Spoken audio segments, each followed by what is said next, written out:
Hey there, and welcome back. If you're serious about getting into the digital tracking route with your website to see how people are using your website so you can make it better, so that you can increase conversions, you're going to be needing to add a lot of different tracking codes and code snippets in your website. And a lot of times that code is going to be like JavaScript that needs to be placed somewhere inside of your website's files. Now, you could do that by hand, or you could use Google Tag Manager to save the time and effort for you. Tag Manager allows you to add different tags from Google Analytics to other third-party software to your website without having to touch any code. And you can customize those tags to only load when you need them to. Plus, it just makes it easier to keep them all organized. So today, let's take a look at what Google Tag Manager is, what it does, and how you can create your first set of tags. And before we begin, if you want to see more videos on Google tools, web accessibility, e-commerce, digital marketing, and other website related topics, be sure to hit the subscribe button and ring the bell for notifications. Now, let's get started.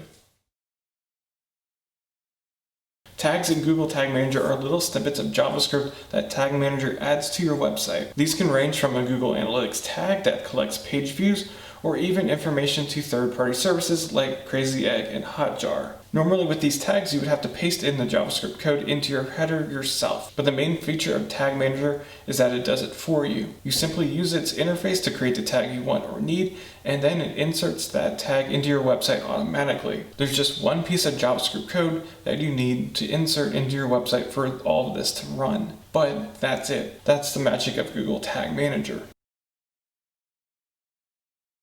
Getting started with Tag Manager is pretty simple. When you get onto the landing page, you'll sign in with the same account you have your analytics with. Next, you'll create a container under the account. I recommend naming it the same as your website. Once that's created, you'll need to connect a Tag Manager account to your website. You'll go to Admin, Account, Container, and hit Install Google Tag Manager. The screen will show you two sets of code that will need to be added to your website in a similar fashion to analytics. If you're running a WordPress website, you can use the Google Sitekit plugin to connect your website to Tag Manager without touching any lines of code. Once you've got that code on your website, you're ready to start working with Tag Manager. Okay, so now that we've got Google Tag Manager up and running, let's start off with a very simple tag. Google Analytics. First, we're going to want to create a couple of our own variables for this. So from the dashboard, click on Variables, then scroll down to User Defined Variables and hit New. When the modal pops up, hit the center section to select a variable type. We'll then select a Google Analytics setting. Then enter in your Analytics tracking ID where it says to, hit Save, and then name the variable. Now, if you're using WordPress, you're also going to want to create a DOM element variable to keep tags from firing when you're logged in. So repeat the process above, but select DOM element. Set the selection method to CSS selector, element selector to body.logged-in, and attribute name to class. Then hit save and name the variable. Now we're ready to create our analytics tag. So hit tags from the dashboard and select new. Then add a tag configuration and select Google Analytics Universal Analytics. Keep page views as the track type and then select your Analytics ID variable for the analytics setting. Next, we need to add a trigger for this tag. So go back and add a tag. You'll want to select pageview-DOM ready. If you're using WordPress, check the Some DOM Ready Elements option, and in the area that appears, select your WordPress logged in variable equals and then null. When you're ready, hit save and then save the new tag and name it. Now you have your brand new Google Analytics tag, but we're not quite done. We still need to publish it. In your dashboard, hit submit in the top right corner and follow the steps to publish your tags. When you've done that, you're now rolling with Tag Manager. Congrats. Also, make sure that you remove any analytics code that you have on your website so that you don't count visitors twice. I might be speaking from experience.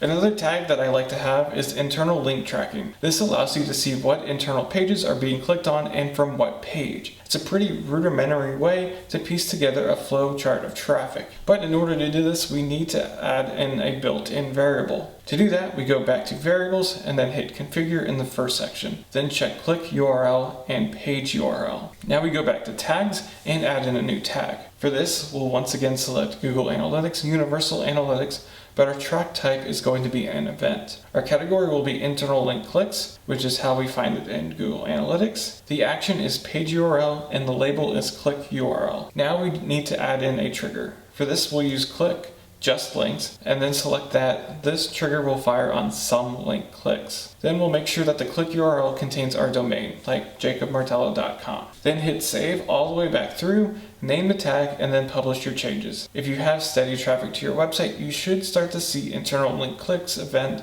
category inside your Google Analytics data starting tomorrow.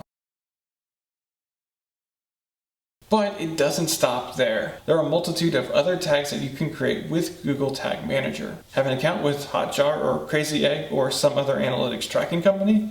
You can use those third-party tags included in Google Tag Manager to add in the tracking code without having to touch any code. On my website, I also have tags set up to track how far people scroll down the page and how many people watch a YouTube video on the site, which video they watch, and how long they watch it. I went through how to create those tags in a post which I've linked to in the description below. There's a whole lot more you can do with Google Tag Manager, and we're just touching the surface here. But it is something that is completely worth exploring more. I highly recommend that you play around with it and check out some great resources and do more research on it. The things you learn from it could help your business grow online. So that's Google Tag Manager in a nutshell. And what questions do you have about it? Have you used it before, and what was your experience like? Be sure to leave your questions and answers down in the comment section below. If you want to see more videos about Google tools, web accessibility, digital marketing, and other website related topics, be sure to hit the subscribe button and ring the bell for notifications. But until next time, I wish you and your business the best of luck.